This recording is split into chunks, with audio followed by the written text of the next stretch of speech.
kali ini saya mau mendongeng ya. Ini ada cerita mengenai kodok. Nah, kodok ini jatuh ke dalam sebuah lubang. Nah, ketika kodok ini melompat, teot, kedebuk. Nah, kenapa nggak teot blung? Ya karena lubangnya kering. Ya, kalau lubangnya ada airnya, teot blung, teot blung, teot blung. Nah, ini lubangnya kering. Jadi teot, kedebuk, teot, kedebuk, teot, kedebuk. Kenapa?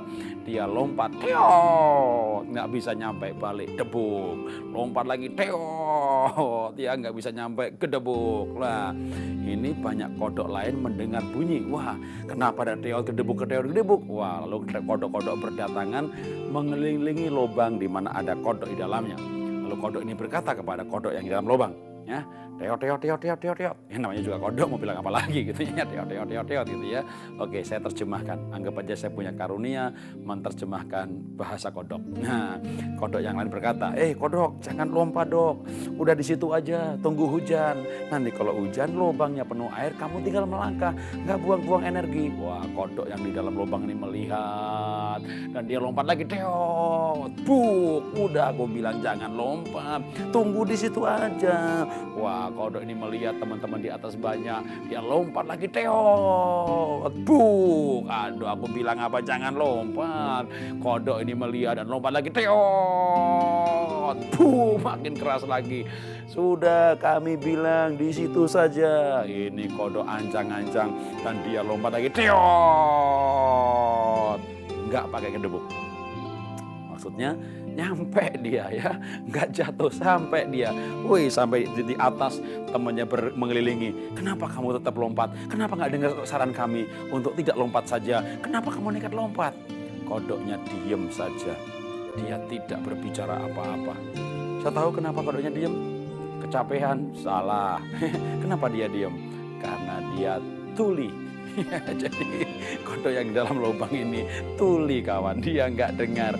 Jadi waktu dia melihat kodok yang di atas pada berteriak, ayo jangan lompat, dia pikir itu teman-teman ngasih motivasi, makanya dia lompat lagi. Karena dia nggak dengar itu yang di atas ngomong apa, dia pikir ngasih semangat, makanya dia lompat lagi, dia pikir gitu ya. Kenapa? Karena tuli. Nah, Anda tidak tuli ya, Anda tidak tuli. Tapi kalau Anda mau sukses, maka mungkin kita bisa ambil hikmat dari kisah kodok tuli ini. Artinya, apapun yang kalian dengar, anggap saja itu motivasi. Ya, kalau orang berkata, mana bisa kamu sukses, mana bisa kamu berhasil, kamu nggak punya gelar, aduh, Anda anggap aja itu motivasi. Dan katakan bahwa banyak orang tidak punya gelar dan mereka juga sukses. Mana bisa kamu menikah, kamu gendut begitu, anggap aja motivasi. Lihat saja di pinggir jalan orang lain lebih gendut dan juga menikah, bahkan tidak punya mata menikah, tidak punya tangan menikah. Jadi kalau orang lain bersuara, anggap aja itu motivasi.